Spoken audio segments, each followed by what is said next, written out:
श्री शिवाय नमस्तुभ्यम दोस्तों। 28 फरवरी 2022 को सोमवार प्रदोष का व्रत पड़ रहा है। और दोस्तों, जो भी लोग प्रदोष का व्रत करते हैं भगवान भोलेनाथ उनकी मनोकामना अवश्य पूर्ण करते हैं। और दोस्तों, सोमवार की जो प्रदोष पड़ती है वो हमारी इच्छा पूर्ति के लिए होती है। मतलब अगर सोमवार का कोई प्रदोष पड़ रहा है, सोमवार के दिन कोई प्रदोष पड़ रही है, तो उस दिन आप अपनी मनोकामना को पूर्ण करा सकते हैं भगवान भोलेनाथ को प्रसन्न करके। दोस्तों, इस दिन आप एक छोटा सा उपाय कर सकते हैं, जिस उपाय को करने से आपका रुका हुआ काम, अटका हुआ काम पूरा हो जाएगा। आपकी कोई मनोकामना है, जिस काम के लिए आप अपना पूरा प्रयास कर रहे हैं, पर जब भी वो काम किसी कारणवश सफल नहीं हो पा रहा है, उसके लिए आप इस उपाय को कर सकते हैं। और निश्चित ही आपको बहुत ही जल्द देखने को मिलेगा, क्योंकि प्रदोष का दिन भोलेनाथ का ही दिन होता है और प्रदोष काल का समय बहुत ही उत्तम होता है। तो इस उपाय को आप लोग सुबह भी कर सकते हैं। प्रदोष के दिन का जो सबसे उत्तम समय होता है वो प्रदोष काल ही होता है, शाम का समय, और मतलब रात का समय मिला के जो बीच का समय होता है वो प्रदोष काल का समय होता है। तो आपको करना क्या है, एक बेलपत्री लेना है।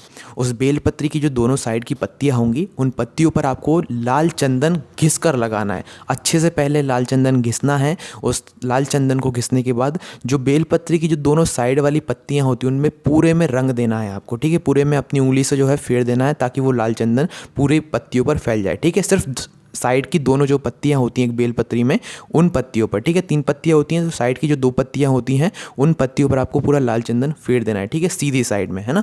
अब जो बीच वाली पत्ती बचेगी उसमें आपको थोड़ा सा घी लगाना है और उसमें भी पूरे में घी फेर देना है। ठीक है, थोड़ा सा घी लगाएंगे वो पूरे में फैल जाएगा। अब घी कौन सा लगाना है, देखिए शुद्ध देसी गाय का घी लगाना है। ठीक है, क्योंकि अगर आप लोग शुद्ध घी नहीं लगाएंगे, कहीं का भी घी लगा देंगे, तो वो उपाय काम नहीं करेगा। इसलिए शुद्ध देसी गाय का घी होना चाहिए। उस घी को आपको बीच वाली पत्ती पर लगाना है, इसके बाद ही ये उपाय काम करेगा। अब यह तीनों काम करने के बाद आपको जाना है शिव जी के मंदिर में, शिवलिंग के सामने। सुबह भी जा सकते हैं, पर प्रदोष के दिन का जो सबसे सही समय होता है और प्रदोष काल होता है शाम का समय। ठीक है, तो उस समय आपको जाना है शिव जी के मंदिर में। यह जो आपको काम करना है लाल चंदन और घी वाला, ये आप घर में भी कर ले जा सकते हैं, घर से भी, और या तो मंदिर में जाकर भी कर सकते हैं, कोई दिक्कत नहीं है। ठीक है, तो आपको ये एक बेलपत्री तैयार कर लेनी है। दोनों साइड की पत्तियों पर लाल चंदन घिसकर लगा देना है और बीच वाली पत्ती पर गाय का घी लगा देना है। ठीक है, अब यह काम करने के बाद शिवलिंग के ऊपर आपको देख रहा होगा कि शिवलिंग के मतलब जो जलाधारी होती है वहाँ पर एक अशोक सुंदरी की जगह होती है। तो उस जलाधारी के मतलब ऊपर एक अशोक सुंदरी की जगह होती है, जहाँ से जल बहता हुआ आता है। उसका जो बीच का स्थान होता है, जहाँ पर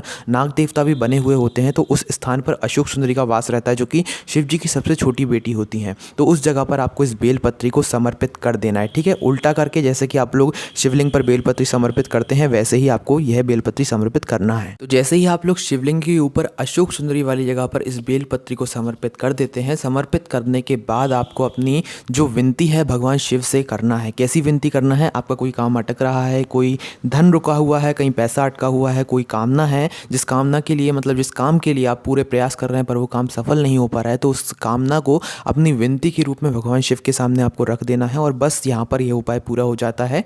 इस उपाय को करने के बाद 2-3 प्रदोष आपको यह उपाय करना है। आप देखेंगे कि आपका जो काम है, अटका हुआ काम है, या जिस कामना से आप इस उपाय कर रहे हैं, वह कामना आपकी अवश्य बहुत जल्द पूर्ण हो जाएगी। 2-3 प्रदोष करना है इस उपाय को। ठीक है, इस बात को ध्यान रखिएगा। ओम नमः शिवाय, जय बोले, श्री शिवाय नमस्तुभ्यम।